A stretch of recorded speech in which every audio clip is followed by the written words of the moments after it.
Al-Fatihah. A'udzu billahi minasy syaithanir rajim. Bismillahirrahmanirrahim. Alhamdulillahi rabbil alamin arrahmanir rahim maliki yaumiddin. Iyyaka na'budu wa iyyaka nasta'in ihdinas siratal mustaqim siratal ladzina an'amta 'alaihim ghairil maghdubi 'alaihim waladdallin. Al-aqabatu as-saniyatu ya. Bismillahirrahmanirrahim. Qala al-musannifu rahimahullah ta'ala wa nafa'ana bihi wa bi 'ulumihi fid dharain amin. Rabbi shrah li sadri wa yassir li amri wa hlul 'uqdatam min lisani yafqahu qawli wa ba'du. Al-aqabatu utawi iki iku nerangaken bait aqabah as-saniyatu kang kaping pindho. Fisanati salisati ing dalem taun Fisanati saliasati asyrota ing dalem taun kang kaping 13 minan nubuwati saking kenabian.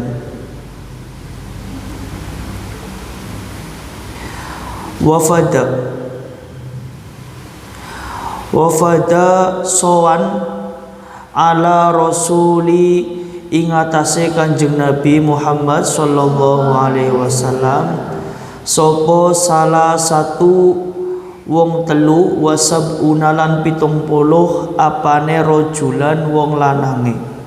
Berarti 73 itu ya. Wa mraatani lan wong wadon loro. Wong-wong mau min arabil madinati saking wong Arabe kota Madinah. Fabayau mongko podo bayat sopo salah satu wasabuna rojulan wamro'atani bayat ar-rasula ing Kanjeng Nabi indal aqabati ing dalem sandinge bukit Aqabah as-saniyati kang kaping pindho.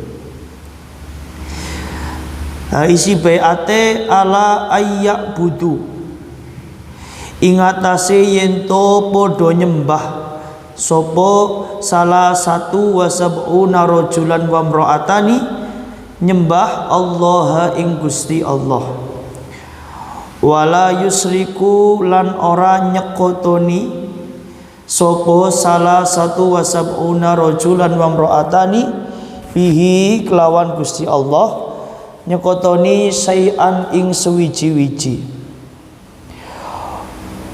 Waan la yamna'u ya. Apa enggak ada lanya? Enggak ada.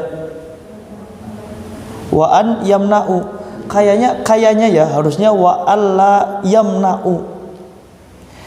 Kalau wa'an yamna'u nanti artinya yento nyegah sopo tadi nyegah Rasul. Kalau mungkin kan. Ya ini insyaallah bismillah. Wa alla yamna'ulan yento orang nyegah orang menghalangi sopo salah satu wasab'una rajulan wa mra'atani orang nyegah ar-rasula ing Kanjeng Nabi iza hajara ing dalem nalikane hijrah sopo Kanjeng Nabi ilaihim maring salah satun wasab'una rajulan wa mra'atani. Kalau maknanya kalau wa ayyamna'u berarti mencegah Rasulullah untuk hijrah, tapi kalau wa alla yamna'u tidak mencegah, itu seperti itu. Nah, setelah kemudian Rasulullah membaiat berapa orang kemarin? Ada 12 orang di Aqabah itu. Nah, Rasulullah kembali membaiat orang dan kali ini jumlahnya lebih banyak. Yang tadinya cuma 12 sekarang tambah jadi berarti itu 73 tambah 2 75 itu ya.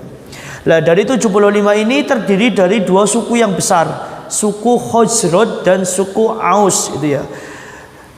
Di bawahnya itu isnani wasittuna min Khazraj wa ihda asara minal Aus itu ya. 62 dari Khazraj dan 11 dari Aus.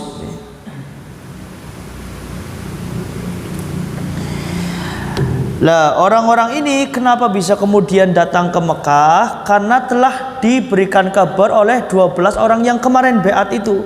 Jadi 12 orang itu memberikan kabar bahwa ini loh ada seseorang yang namanya Muhammad. Dia adalah benar-benar utusan Tuhan, utusannya Gusti Allah. Dialah orang yang telah diceritakan dalam kitab Injil, yang telah diceritakan dalam kitab Taurat. Silakan kalian semua pada datang ke Rasulullah ke Mekah untuk minta baiat, untuk dimasukkan ke dalam agama Islam. Akhirnya 73 orang tadi dibaiat oleh Rasulullah. Isi baiatnya yang pertama harus menyembah Gusti Allah gitu ya. Yang kedua jangan menyekutukan Gusti Allah dengan apapun gitu ya, dengan apapun. Yang ketiga jangan mencegah Rasulullah ketika Rasulullah akan hijrah ke Madinah. Nah ini coba kalau kita runtut ceritanya, ini menjadi bukti bahwa Rasulullah itu adalah orang yang cerdas. Jadi ketika kemudian Rasulullah disakiti di Mekah, Rasulullah menyusun rencana agar nanti bisa diterima di tempat lain. Rasulullah beberapa kali mencoba. Pertama di Taif ditolak, terus di mana lagi kemarin sebelahnya Taif itu tolak lagi. Nah sekarang mencoba di kota Madinah. Ternyata justru malah orang-orang Madinah lah yang menerima Rasulullah dengan senang hati. Padahal jarak antara Mekah ke Madinah itu berapa kilo? 400 kiloan itu ya. Bayangkan 400 kilo berarti dari sini kemana itu? Dari Jakarta enggak sampai 200 itu ya. Jadi memang antara Mekah dan Madinah itu benar-benar jaraknya sungguh luar biasa jauhnya itu ya. Jadi sebelum Rasulullah kemudian mencari tempat di Madinah sana, Rasulullah udah ke samping-sampingnya dulu, ke daerah itu tadi Taif, terus ke bani-bani yang sebelah-sebelahnya. Tapi Rasulullah ditolak. Itu adalah sebagai rancangan Rasulullah agar umat Islam nanti yang ikut kepada dirinya itu bisa selamat duluan. Jadi tidak hanya kemudian menunggu mendapatkan pertolongan Gusti Allah. Betul, emang Rasulullah pasti akan ditolong oleh Gusti Allah. Tapi Rasulullah juga menyusun rencana, menyusun strategi. Jadi nggak bisa orang itu hanya berpasrah diri. Wong sekelas Rasul saja masih berusaha menyusun rencana untuk agar Islam itu bisa berkembang. Itu seperti itu. Itu hebatnya Rasul. Makanya Rasulullah dipilih menjadi nabi itu karena cerdas luar biasa itu ya. Bahkan nanti ketika hijrah itu, yang hijrah itu umatnya dulu. Rasulullah itu hijrahnya ngeri bareng Abu Bakar. Jadi sing hijrah gue wong-wonge dhisik, umat-umat Islam dhisik. Jadi para pengikutnya dulu yang hijrah, ketika semuanya sudah hijrah baru Rasulullah. Jadi Rasulullah menjadi tumbal telahiran itu ya. Ketika dipastikan sebelah-sebelahnya sudah selamat semuanya, baru Rasulullah hijrah. Bukan Rasulullah dulu yang pergi, tapi umatnya dulu gitu ya. Itu bukti bahwa Rasulullah siap berkorban demi agama Islam gitu ya. Summa akhroju nuli ngetoaken sopo salah satu wasab'una rajulan isna asyara ing wong rolas apane nakiban pemimpine minhum saking salah satun wasab'una rajulan faqala mongko dawuh sopo Kanjeng Nabi lahu maring isna asyara naqiban sapa Rasulu Kanjeng Nabi dawuhe antum wukala'u ala qaumikum bima fihim antum utawi sira kabeh iku wukala'u piro-piro dadi wakil ala qaumikum ing atase kaum sira kabeh bima kelawan perkara fihim kang tetep ing dalem kaumikum iku kufala'u piro-piro wong kang nanggung kakafalatil hawariyina koyo olehe nanggung sopo wong-wong hawariyin li Isa ibni Maryama maring Kanjeng Nabi Isa ibni Maryam wa ana utawi ingsun iku kafilun kang nanggung ala qaumi ing atase kaum ingsun. Nah setelah kemudian dibaiat 73 orang tadi itu dipilih 12 orang. Nah dipilihnya itu dijadikan sebagai pemimpin dari beberapa kelompok. Jadi dibagi menjadi 12 kelompok. Dan nanti setiap kelompoknya ada satu orang sebagai pemimpin. Nah nanti tugasnya tadi untuk menyebarkan agama Islam di kota Madinah. Kata Rasulullah, kakafalatil hawariyina li Isa bin Maryam. Jadi kamu nanti menjadi wakil saya, seperti halnya orang-orang Hawarin yang menanggung Isa bin Maryam. Jadi kan dulu kan Siti Maryam itu kan diusir itu ya, lari itu ya, karena dituduh hamil di luar nikah itu ya, karena dituduh berbuat zina. Akhirnya takut dan kemudian melahirkan Nabi Isa dan ditanggung oleh orang-orang Hawariyin. Nah Rasulullah kepingin 12 kelompok tadi ini menjadi orang yang mampu untuk bertanggung jawab atas Islam yang telah dibawa dari Mekah. Jadi gitu ya, menarik anggota lagi agar orang-orang itu pada masuk Islam. Nah Rasulullahnya sendiri akan menanggung orang-orang yang ada di Mekah. Jadi 12 orang tadi menanggung orang-orang yang di Madinah, Rasulullah sendiri akan menanggung yang di Mekah. Karena di Mekah itu lebih sulit itu tadi ya. Jadi tantangan di Mekah itu lebih sulit ketimbang tantangan di Madinah. Di Madinah Rasulullah nggak perlu turun langsung, orang-orang sudah masuk Islam. Lah di Mekah jelas-jelas katon Kanjeng Nabi ne, katon Qur'ane, wujud Rasule be masih ditolak, bahkan diancam, bahkan dibunuh. Nah nanti episode setelah ini Rasulullah akan lebih kecam itu ya, ketika nanti Abu Jahal, Abu Lahab itu mendengar bahwa orang-orang Madinah, orang-orang Yasrib itu masuk ke dalam agama Islam. Tambah itu ya, Abu Sufyan, Abu Jahal, Abu Lahab itu marah betul kepada Rasulullah itu ya, sampai-sampai nanti ada petisi, pokoknya Muhammad orang yang metu sekang Mekah, kalaupun metu harus dalam keadaan mati gitu ya. Jadi benar-benar 3 orang ini menjadi momok yang sangat menakutkan bagi orang-orang Islam di Mekah itu ya. Makanya kan nanti hijrah itu orang-orang para pengikutnya dulu, baru Kanjeng Nabinya itu ya. Itu seperti itu. Itu Kanjeng Nabi Muhammad dan masih mau bertahan di Mekah. Coba kalau bayangkan kalau Nabi Muhammad egois, pasti langsung akan ikut ke Madinah. Tapi kan enggak. Rasulullah kepingin memastikan orang-orang yang di Mekah itu selamat, memastikan orang-orang yang mengikutinya itu benar-benar bisa aman dan nyaman dan tentram itu ya. Paling enggak kalaupun mereka susah ya Rasulullah milih susah, tidak kemudian susah dewekan itu, seperti itu. Ya itu seorang pemimpin seperti itu ya. Jadi harus rela berkorban demi umatnya, rela berkorban demi pengikutnya, bukan duduk manis di dalam sebuah istana yang besar karo ngopi karo udut, enggak gitu ya. Jadi pemimpin yang mau berkorban, apapun keluhan rakyatnya, keluhan umatnya ya harus mau ditanggung. Jadi sebelum kemudian diturunkannya wahyu sholat kan semua orang itu, orang yang Islam itu kalau mau berdoa pasti lewati kanjeng Nabi. Ya Nabi, saya kepengen punya anak, tolong sampaikan maring Gusti Allah. Ya Nabi, nyong kepengen kayak gitu, tolong maturaken maring Gusti Allah. Itu sebelum adanya sholat. Makanya ketika kemudian turun wahyu sholat kan orang-orang itu gembira karena itu menjadi japrine maring Gusti Allah. Jadi kalau kebiasaannya kalau mau berdoa itu maring Kanjeng Nabi desit, tembe Kanjeng Nabi maring Gusti Allah, ini enggak, karena adanya sholat, akhirnya sholat itu menjadi japrine umat itu kepada Tuhannya, langsung maring Gusti Allah. Makanya ketika turunnya sholat ya orang-orang senang itu, orang-orang bangga, bahkan gembira. Bahkan kalaupun itu ada riwayat yang mengatakan kalaupun memang jadi sholat itu diturunkan 50 waktu, mereka tetap senang, mereka tetap bangga ya. Mas kaiki 5 waktu biasa ditinggalakan. Anak sing ora sholat itu ya, santri wis kena santri kena pondok duhur-duhur ora gelem sembayang. Ya anak sing kayak kowe. Anak sing sholat digodho terus ya anak kayak kowe. Asar-asar mahat ngaji tapi ora sembayang, ya anak kayak kowe itu ya. Padahal kalau kita lihat ya, kalau kita lihat di sirahnya Kanjeng Nabi itu, orang-orang Islam itu menunggu agar bisa berdoa langsung pada Gusti Allah. Maka sampai kemudian Kanjeng Nabi memberikan bahasanya diringkes yang tadi 50 jadi 5 BEC dianyang itu ya.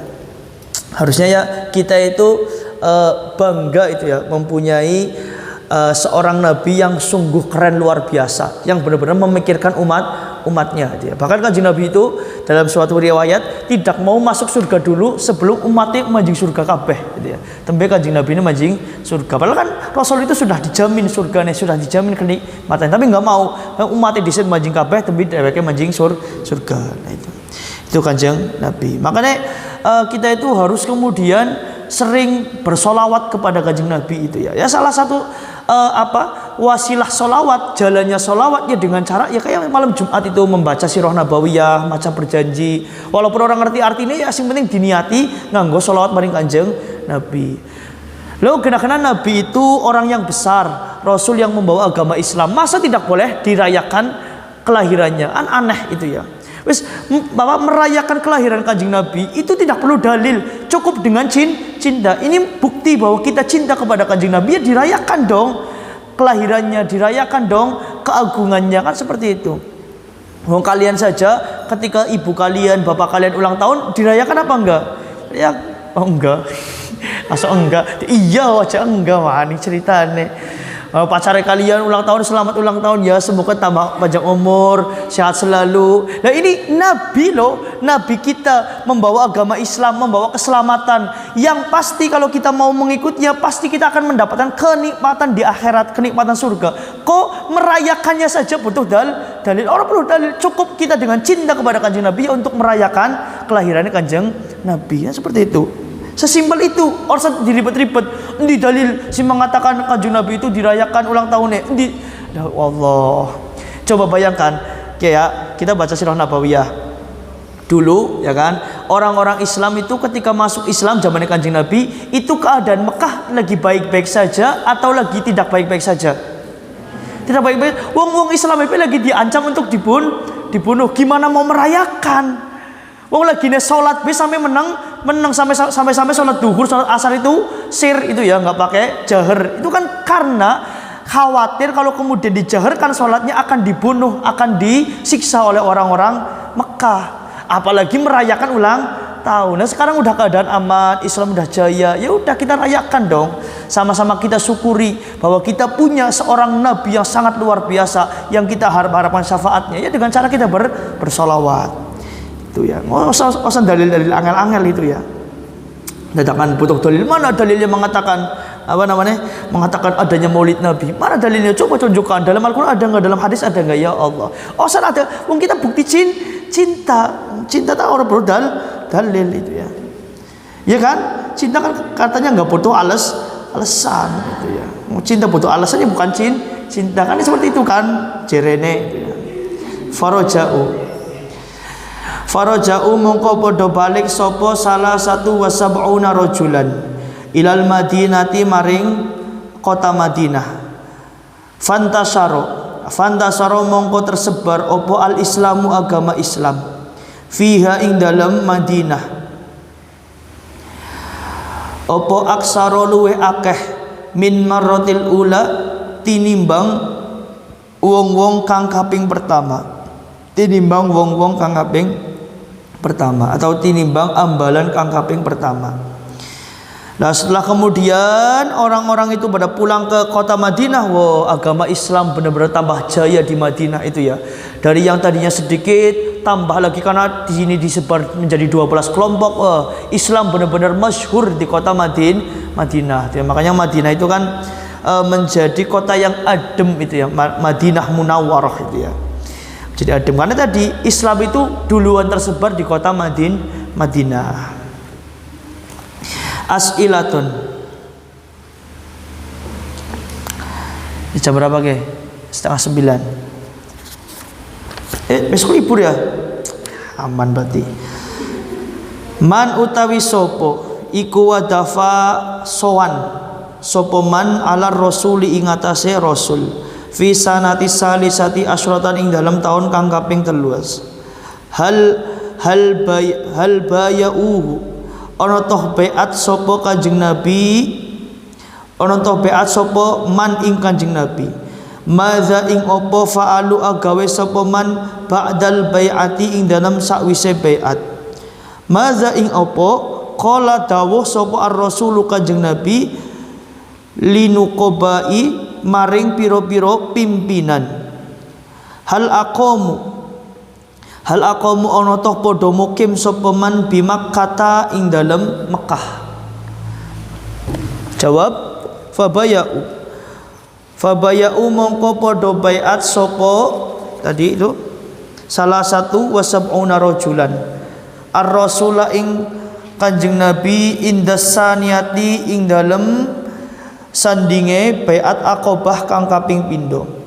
Warajau lan padha balik sapa salah satu wasabuna rajulan fanasabu mungko padha nyebaraga sapa salah satu wasabuna rajulan al-Islam ing agama Islam fil Madinah ing dalem kota Madinah. Jadi nggak ada yang nginep itu ya. Jadi semuanya pulang dan menyebarkan agama Islam di daerahnya masing-masing. Jadi seperti itu. Makanya kan banyak sekali kalau kalian sih pernah ikut organisasi kayak IPNU, IPPNU itu pernah nggak itu? Kan biasanya ada baiatnya.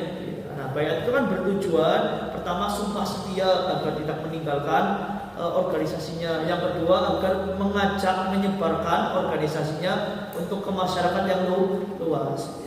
Cobalah sekali-kali kalian ikut baiat itu ya, baiat IPNU lah, IPPNU lah atau apalah itu ya. Nah, nanti kalau udah lulus dari sini. Nah, sekarang nggak usah dulu gitu ya. Kemarin ada orang-orang MWC, orang-orang kecamatan itu kepengin memasukkan NU di sini, ya. Kepengin memasukkan adanya organisasi di sini. Saya tanya sebenarnya bukan anti NU ya, cuman saya kurang pas aja kalau kemudian IPNU dan IPPNU itu di kalangan santri. Kenapa? Kan tujuannya IPNU dan IPPNU itu kan untuk agar para pelajar itu bisa lebih dekat lagi dengan agama, bisa lebih dekat lagi dengan ajaran Ahlussunnah wal Jamaah, khususnya dengan ajaran NU dan ajarannya Mbah Hasyim Asy'ari. Sedangkan di pondok ya setiap hari makanannya itu ya Waldina ngaji fikih, ngaji akhlak gitu ya. Sholatnya biasa win-win ya. Bahkan sholatnya di absen gitu ya. Nggak sholat itu ditakzir kan seperti itu kan. Bahkan ketika habis sholat masih ada dikiran yang panjang sekali, doa, habis doa maca alam nasroh, maca Asmaul Husna, habis Asmaul Husna anak sekolah maning, anak lanjut ngaji. Ya udah menjadi makanan sehari-hari. Kalau kemudian ditaruh ada IPNU dan IPPNU malah tambah kacau, nanti ribet gitu. Anak makasta lah, anak baiat lah, anak kegiatan-kegiatan lah, cukup kalian kegiatan udah terlalu sibuk gitu ya. Jadi tapi tetap dalam hati kalian harus benar-benar berpegang teguh pada Ahlussunnah wal Jamaah gitu ya. Yang khususnya pun NU lah. Ya. Apa di sini ada yang Muhammadiyah itu?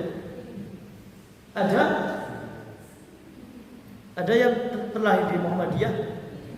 Enggak apa-apa banget itu ya. Enggak apa-apa. Bagus. Jadi nggak usah membeda-bedakan organisasi. Tapi ya kalau bisa ya mancingin NU. Tapi kalau saya sendiri ya kan, saya sendiri tahu udah terlanjur. Udahlah, pokoknya saya itu ya NU-nya NU amaliyah saja. Nggak usah NU organisasi. Udahlah. Nyatanya kita lebih amaliyah ketimbang orang-orang IPNU kan.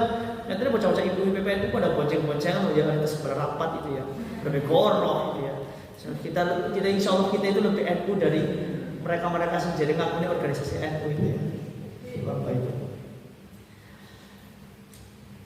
Nanti kalau ditanya, ini sih pondokan aliran apa? Aliran Ahlussunnah wal Jamaah. Si anunya apa ya organisasinya? Ya ini tidak Ahlussunnah wal Jamaah. Kami ngaji kitabnya Mbah Hasyim kok.